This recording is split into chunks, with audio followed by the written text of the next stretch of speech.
Bismillahirrahmanirrahim. Assalamualaikum warahmatullahi wabarakatuh. Alhamdulillahirabbil alamin wassalatu wassalamu ala asyrofil anbiya'i wal mursalin nabiyina Muhammadin wa ala alihi wa ashabihi ajma'in. Amma ba'du. Bapak-bapak jamaah salat subuh yang dirahmati Allah, tidak ininya mari kita biasa memanjatkan syukur pada Allah Subhanahu wa taala atas berkat nikmat Allah kita semua masih dapat menjalankan salah satu kewajiban kita, yaitu sholat subuh secara berjamaah di masjid yang kita cintai ini. Salawat dan salam mudah-mudahan tercurahkan kepada Nabiullah Muhammad sallallahu alaihi wasallam, kepada ahli baitnya, keluarganya, kepada sahabatnya, kepada tabi'in, pengikutnya, tabi'ut tabi'in, pengikut dari pengikutnya, dan juga kepada kita semua selaku umatnya yang mudah-mudahan senantiasa menjalankan sunnah-sunnah Nabi Muhammad sallallahu alaihi wasallam. Jamaah yang dirahmati Allah, kajian tema pada kultum pagi hari ini agak-agak sensitif barangkali, mencoba menyoroti kejadian tragedi bom yang diduga bom bunuh diri yang terjadi beberapa hari yang lalu di Polsek Astana Anyar. Dikatakan sensitif karena di kita biasanya kalau ada tragedi seperti ini biasanya langsung dikaitkan dengan teroris, dan teroris itu biasanya dihubungkan dengan agama Islam. Padahal jemaah sekalian, kalau kita perhatikan sikap-sikap ekstrim, bahasa Arabnya sikap-sikap tatoruf ekstrim yang berlebihan itu tidak hanya dilakukan oleh sebagian kecil agama Islam saja, tetapi agama lain juga ada. Dalam catatan saya, di Amerika pun ada yang namanya kelompok The Army of God, tentara Tuhan, itu salah satu sempalan di dalam agama Kristen, juga dianggap sering berbuat teror di Amerika. Ada lagi kelompok Ku Klux Klan yang dulu juga terkenal, itu juga sering menteror, membunuh masyarakat yang dianggap berbeda keyakinan, itu di luar Islam. Ada lagi The Lord Resistance Army LRA di Uganda, juga sama, itu juga sering berbuat teror kepada orang-orang yang di luar agamanya, agama Kristen. Di agama Hindu juga ada. Dalam catatan saya terjadi serangan bom di Malegaon, Maharashtra di Gujarat tanggal 29 September tahun 2008, itu juga menewaskan korban orang-orang yang beragama Islam, itu dilakukan oleh kelompok Hindu ekstremis. Kemudian di Myanmar, kalau Bapak perhatikan juga sama, orang-orang yang beragama Buddha yang ekstrim melakukan aksi kekerasan kepada warga Rohingya yang kebetulan Islam. Kalau bapak-bapak suatu saat nanti ibadah haji atau umroh di Mekah, Madinah, itu banyak pegawai-pegawai yang kalau kita tanya dari mana aslinya, dari Rohingya, karena di negaranya terusir, karena dia minoritas beragama Islam, diusir oleh mayoritas yang kebetulan beragama lain, ditampung oleh pemerintah kerajaan Saudi Arabia menjadi imigran. Mungkin ada yang gelap, ada yang legal, ada yang ilegal. Seperti juga TKI kita di sana juga banyak yang ilegal dan banyak yang kaburan karena takut ditangkap sama tentara atau polisi. Di agama Islam juga ada kelompok-kelompok yang bersikap ekstrim. Saya dulu pernah mempelajari satu buah buku yang berjudul Tadzkirah, ada jilid 1, ada jilid 2. Pengarangnya seorang ustadz yang berasal dari Solo. Ustadznya ini berpendapat bahwa negara Indonesia yang berdasarkan kepada Pancasila dan demokrasi itu, maka presidennya, wakil presiden, menteri, ketua DPR, ketua MPR, PNS, TNI Polri, pegawai semua yang setuju dengan Pancasila, UUD 45, demokrasi, itu dianggap murtad, keluar dari Islam. Ini menurut saya berlebihan, karena kita tahu bersama bahwa pendiri negara ini banyak juga yang berasal dari kiai, ada Kiai Haji Hashim Asy'ari, ada tokoh dari NU, tokoh Muhammadiyah, Ki Bagus Hadi Kusumo, Pak Pranoto, itu tokoh-tokoh Muhammadiyah, tokoh Kiai NU, bahkan Pak Muhammad Nasir itu juga dari Persis, itu salah satu di antara sekian para founding fathers pendiri negara ini adalah tokoh-tokoh ulama yang mereka itu paham agama, insya Allah. Nah, itu dianggap semua itu kafir, semua itu murtad, keluar dari Islam, syahadatnya batal. Nah, itu memang ekstrim sekali. Kitabnya namanya Tadhkirah, sepertinya sekarang sudah dilarang bukunya itu, berbahasa Indonesia, bukan berbahasa Arab.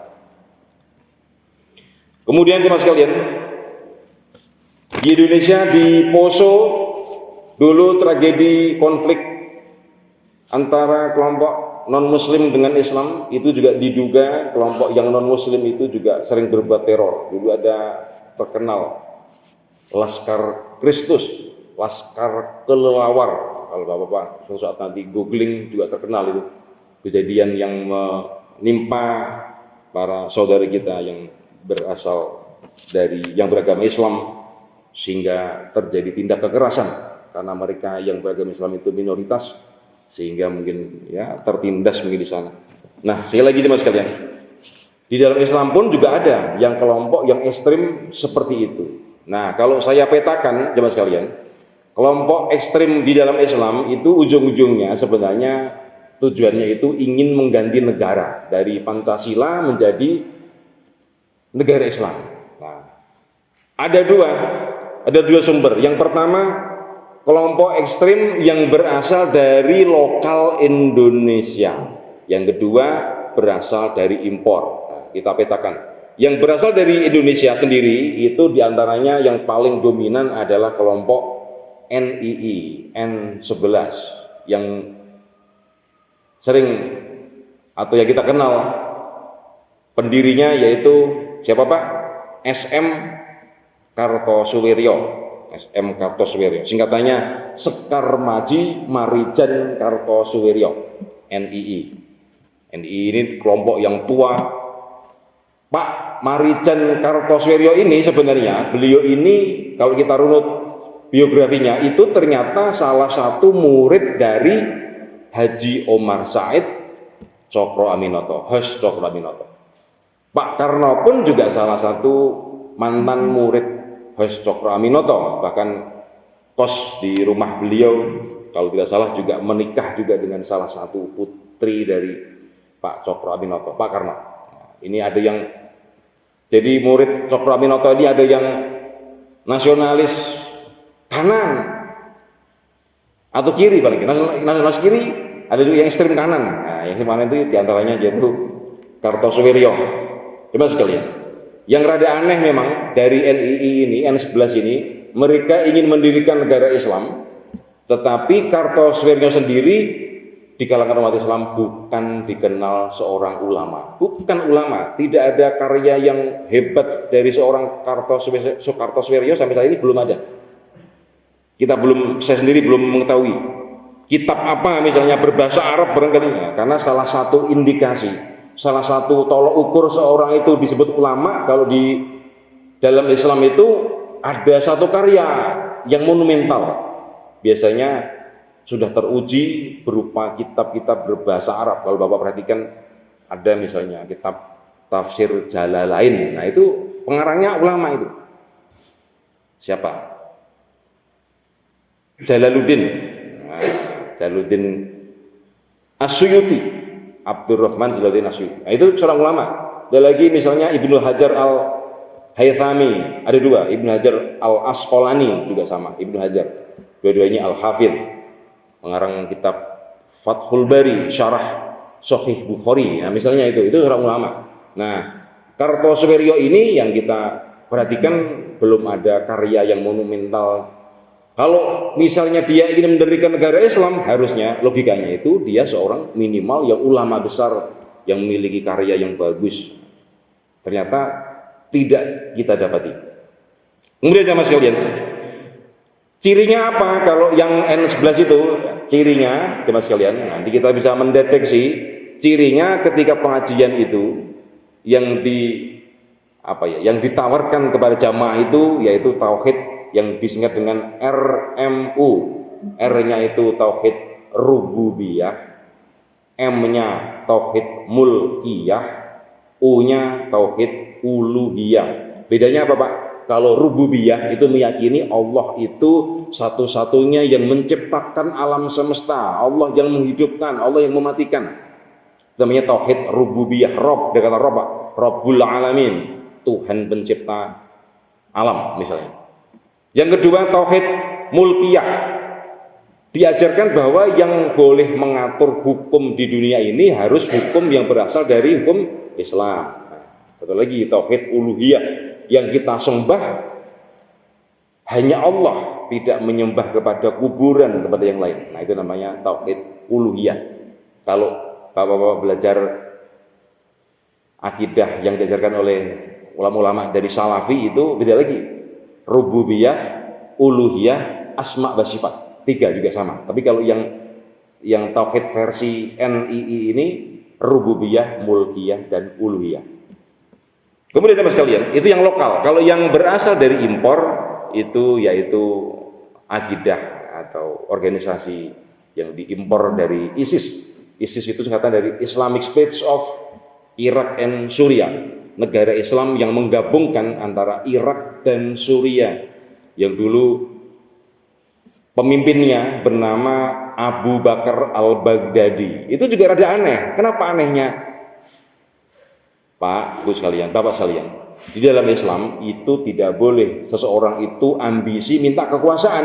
Nah, Abu Bakar al-Baghdadi, ketua khalifahnya ISIS ini, dia mengangkat dirinya sendiri menjadi seorang khalifah. Itu menyalahi adab, menyalahi etika di dalam Islam. Islam tidak boleh mengangkat diri saya sebagai presiden, nggak bisa, itu nggak bisa. Ini aneh-aneh.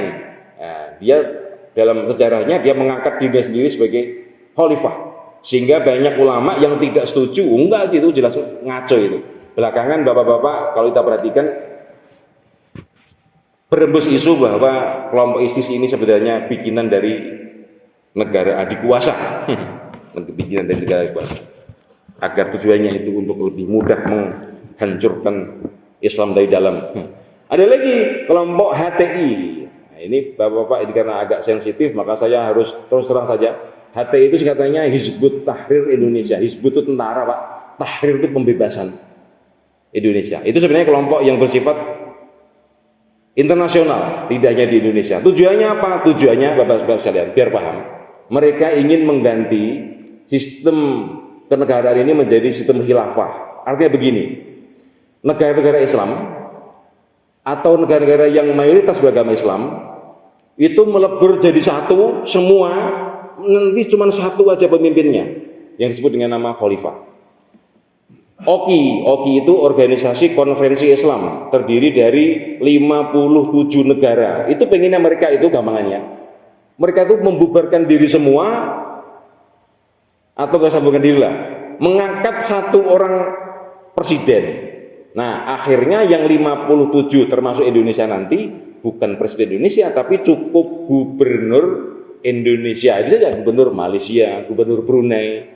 Tapi pemimpinnya, khalifahnya cuma satu. Masalahnya, pertanyaannya, kira-kira gimana ngangkatnya Pak? Satu, mas, jumlahnya banyak loh, 57 negara. Pak, jangankan milih satu khalifah Pak, milih ketua DKM saja ribet Pak, ribet. Gimana caranya ini mau pilihan musyawarah? Ribet Pak, itu cuma satu wilayah yang cuma 400 kakak, apalagi ini 57 negara. Gimana milihnya? Yang pertama, yang kedua, mau nggak Pak negara-negara itu bubar masing-masing itu? Nggak bakal mau Pak. Siapa yang mau? Nggak ada yang mau. Saya yakin itu, nggak ada yang mau. Nah itulah, itu hati seperti itu. Nah, biar bapak biar paham. Bedanya apa? Khilafah sama khalifah itu Pak. Khilafah itu sistemnya, khalifah itu pemimpinnya. Kalau bapak pernah dengar presidensial itu sistemnya, presiden itu orangnya. Nah itu Pak, bedanya seperti itu. Khilafah dan khalifah. Khalifah itu orangnya, khilafah itu sistemnya. Ada lagi Pak, ini Bapak juga biar paham ini. Khilafah yang ditawarkan oleh FPI, oleh Habib Rizik Syihab. Itu juga pengen khilafah, tapi begini bedanya. Kalau tadi HTI tadi semua negara Islam tadi melebur bubar jadi satu negara saja, 57 negara itu jadi negara satu, khilafah, daulah khilafah Islamiyah begitu lah. Nah, kalau Habib Rizik Syihab ini beda. Dia ini pengen khilafah itu tetap ada negara, tapi umat Islam itu cukup punya satu pemimpin, satu ulama saja, di bawah komando satu orang ulama. Nah itu Pak, kalau saya lihat itu, kalau yang diingini oleh FPI Habib Rizik Syihab ini agak sensitif ya. Jadi tetap negara Indonesia, Malaysia tetap, cuman kita itu kan ada ormas, misalnya MUI di Indonesia ini yang dominan, ada lagi NU, Muhammadiyah, Persis, Al-Wasliyah, apalagi Tarbiyah, macam-macam. Nah itu semua gabung jadi satu ulamanya itu. Seperti kalau bapak-bapak di dalam agama Katolik kan juga sama. Itu walaupun Katolik dimanapun mengakui Vatikan sebagai penguasa tunggal dalam hal rohani, dalam hal agama, kurang lebih seperti itu. Tapi ya menurut saya ada yang menarik Pak, yang ditawarkan oleh Habib Rizik Syihab ini kalau bapak perhatikan. Jadi Habib Rizik Syihab ini menghendaki agar orang yang berasal dari masing-masing negara Islam itu kalau berkunjung ke negara lain tidak perlu mengurus visa. Itu Pak, karena ini nanti suatu kesatuan kepemimpinan, sudah negara Islam itu kalau bapak-bapak mau pergi ke Saudi Arabia, mau ke Brunei, kalau Brunei jelas Asia tidak perlu pakai visa. Negara-negara Islam yang lain yang di Eropa sana barangkali atau di Asia Tengah itu tidak perlu pakai visa. Itu Pak salah satu idenya yang menurut saya cukup brilian. Yang kedua idenya lagi, negara-negara Islam ini bagusnya membuat kesepakatan mata uangnya sama. Itu bagus luar biasa itu. Bapak-bapak kan kalau perhatikan Eropa saja kan punya mata uang yang sama yaitu euro. Walaupun Inggris keluar akhirnya. Tapi negara Islam ini kan beda-beda. Indonesia rupiah, Malaysia apa Pak? Ringgit. Ada lagi peso, macam-macam. Itu salah satu ide dari sistem khilafah yang ditawarkan oleh Habib Rizik Syihab. Itu kalau bapak-bapak suka mengamati politik, insya Allah sudah paham. Balik lagi ke masalah tadi, masalah pemboman tadi ya mas kalian. Nah, pertanyaannya kira-kira dengan dia menghancurkan diri, membunuh para polisi di kantor polsek yang sedang apel itu kira-kira tujuannya apa itu? Karena saya juga pengen tahu juga itu. Sayangnya korbannya itu meninggal, jadi kita tidak bisa mengetahui baik mau langsung maupun lewat media massa beritanya itu tujuannya apa? Tujuannya apa kira-kira? Kan Indonesia bukan negara perang, kenapa dia harus membunuh diri sendiri demi idealismenya dia? Kira apa idealismenya itu? Apakah benci polisi barangkali ini? Kan kenyataannya juga di kita ada juga polisi yang baik, tidak semua buruk. Apalagi bapak perhatikan salah satu korbannya yang meninggal dunia cuma satu kalau salah, namanya Pak Sofyan. Pak Sofyan itu Pak menurut saya juga soleh Pak. Kenapa harus dibunuh? Dari mana tahu solehnya? Buktinya Pak Sofyan ini punya anaknya di pesantren Persis Pajagalan. Saya juga jelek-jelek ini Pak, pernah juga di pesantren Pajagalan itu Pak, yang di Kali Pahapo itu. Lama saya di sana itu, ngaji di Persis itu. Ada mungkin sekitar 8 atau 10 tahun Pak. Dari Senin sampai Sabtu itu saya di sana terus. Mulai maghrib saya udah di sana, sampai pulang-pulang jam 11 malam, jam 12 malam, pernah jam 3 malam saya di sana itu. Ngaji nahwu, soroh, balaghah, mustalah hadis. Karena saya melihat kiai-kiai Persis ini kalau membahas fikih gitu ketat sekali, saya pengen belajar ke Kiai Persis. Nah, saya ngaji ke sana. Cuman santri kalong Pak, bukan santri yang original, bukan santri kalong. Kalau santri original itu di sana nginep di sana. Kalau saya enggak, nginepnya di rumah, tetap pulang.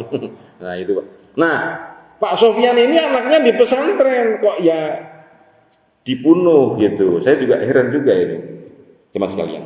Nah dari beberapa hal tadi, jemaah sekalian, saya mohon izin menyimpulkan dengan kajian yang cukup singkat ini. Yang pertama, jemaah sekalian, dalam keyakinan saya, nanti kalau Bapak nggak setuju nggak apa-apa. Orang yang membunuh dirinya sendiri, membunuh polisi, membunuh yang lain di Indonesia ini, itu bukan tindakan jihad, tetapi matinya bukan mati sangit, tapi bukan mati syahid, tapi mati sangit. Matinya mati sangit, bukan mati syahid.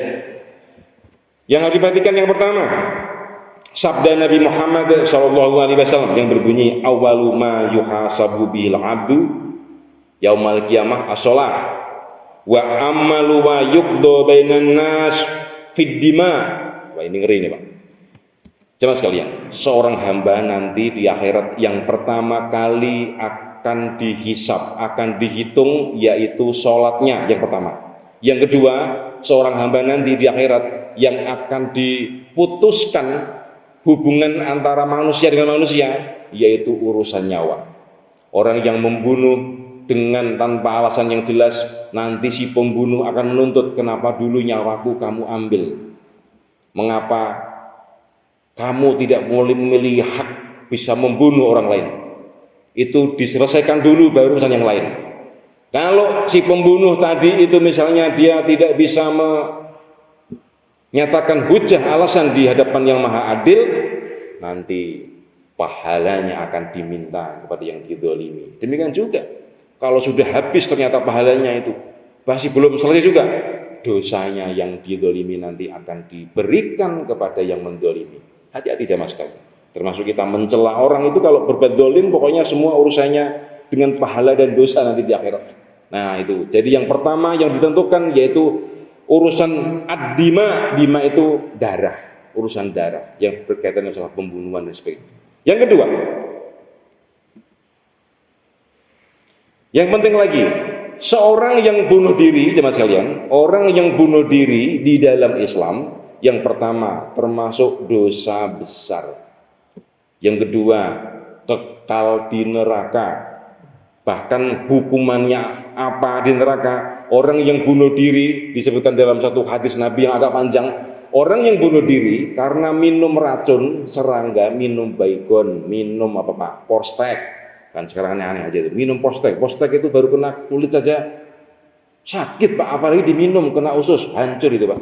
Minum postek, minum baygon, bunuh diri, minum racun tikus dan sebagainya, nanti di akhirat jemaah sekalian, hukumannya itu orang itu akan dihidupkan kembali, disuruh minum lagi racun lagi, mati lagi, hidup kembali, minum racun lagi, mati lagi, begitu seterusnya, khalidan mukhalladan abadan, abadi selama-lamanya di neraka. Ngeri. Na'udzubillah min dzalik. Termasuk di hadis Nabi, orang yang menusukkan dirinya ke pisau di zaman dulu, sekarang juga ada orang yang orang beragama Islam mungkin karena malu dan sebagainya bunuh diri, menabrakkan diri ke kereta, jatuh dari jurang, memotong urat nadi misalnya. Itu nanti di akhirat hukumannya dia melakukan perbuatan ketika dia bunuh diri itu berulang-ulang, kekal di neraka. Kemudian teman sekalian, disebutkan fi nari jahannam khalidan mukhalladan fiha abadan. Di neraka jahanam khalidan, khalid itu artinya kekal, mukhalladan dikekalkan, abadan abadi selama-lamanya. Ngeri teman sekalian. Kemudian yang terakhir teman sekalian, firman Allah Subhanahu wa taala di dalam Quran surah Al-Maidah ayat 32, man qatala nafsan bi ghairi nafsin aw fasadin fil ardi fa'annama qatalan nasa jami'a. Terjemahan secara bebas begini, orang yang membunuh orang lain tanpa alasan yang dibenarkan, fa'annama qatalan nasa jami'an, maka seolah-olah dia membunuh semua umat manusia. Jadi orang yang hanya membunuh satu orang, apalagi orang itu orang soleh, apalagi itu dianggap seolah-olah membunuh. Dosanya, siksanya nanti di akhirat sama dengan membunuh seluruh umat manusia. Bapak nanti silahkan baca di Quran surat atau Al-Maidah ayat 32. Bapak sekalian, beberapa ciri kelompok-kelompok ekstrim yang seperti ini, Bapak sekalian, kalau saya amati, yang pertama, kalau mengadakan pengajian biasanya diam-diam saja, secara rahasia-rahasia.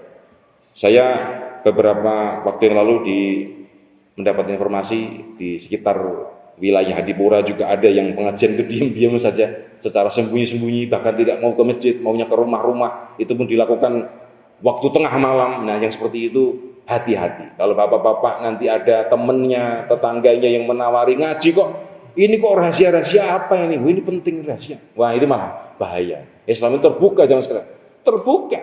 Kalau rahasia-rahasia malah aneh itu. Aneh, pasti ada yang disembunyikan kalau rahasia-rahasia seperti itu. Sebaiknya bapak-bapak hati-hati. Sekarang ini sudah rada banyak yang aneh-aneh seperti itu. Yang kedua sama sekalian, ciri yang lain yang ekstrim seperti itu biasanya yang dibahas itu hanya masalah togut, masalah murtad, masalah kafir. Sedikit murtad, sedikit kafir. Kalau kita itu menerima asas Pancasila, maka menerima togut. Togut itu apa? Setan, Pak. Togut itu setan berhala yang disembah, itu togut namanya. Kan Pak, walaupun kita itu mengakui ada burung Bhinneka Tunggal Ika, bapak-bapak di rumahnya ada gambar burung Bhinneka Tunggal Ika, apakah disembah, Pak? Tidak, yang buat hiasan saja. Tahu bahwa itu adalah burung Bhinneka Tunggal Ika. Kita menyembahnya ya menyembah kepada Allah Subhanahu wa taala. Bukan menyembah Bhinneka Tunggal burung Garuda, enggak, Pak. Enggak usah bukan disembah. Siapapun anak kecil, enggak usah tanya ulama itu, Pak. Anak kecil pun tahu gitu bahwa burung Garuda itu bukan disembah. Enggak usah juga dibahas ini burungnya kepalanya ke sini apa ke sini. Enggak usah dibahas yang aneh-aneh kayak gitu. Ini sayapnya 17 atau 45 atau 8. Nah, ribet, Pak. Sudah, Pak. Gambar burung Garuda Bapak beli di mana, toko mana, tempel di rumah sudah. Emang kalau di masjid ada burung Garuda tempel di depan sini kan nggak mungkin juga. Tempelnya di samping di mana. Kita nempel misalnya gambar presiden, wakil presiden itu kan juga bukan disembah, bukan, Pak. Bukan disembah. Kita tahu. Kita mengakui adanya demokrasi, Pancasila, UUD 45 dan sebagainya. Itu juga bukan sebagai agama, bukan.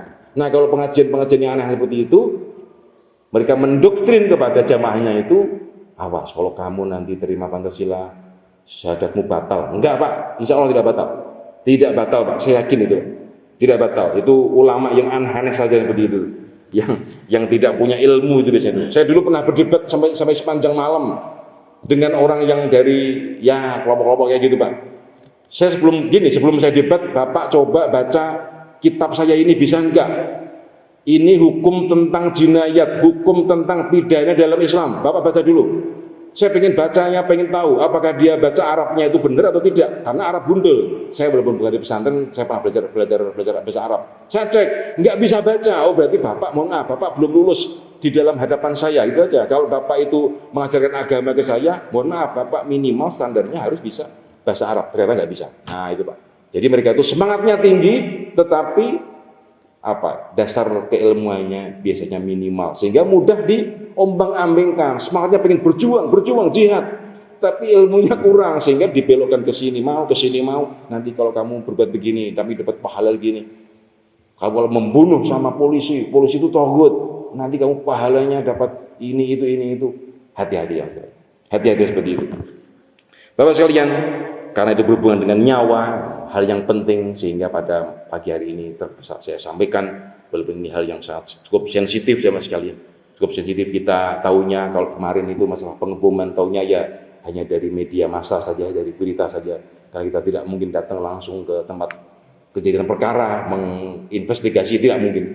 Ya, kita dari media massa saja. Demikian teman sekalian, kultum pada pagi hari ini, mudah-mudahan yang sedikit ini ada manfaatnya, bisa memberikan tambahan wawasan bagi jamaah sekalian.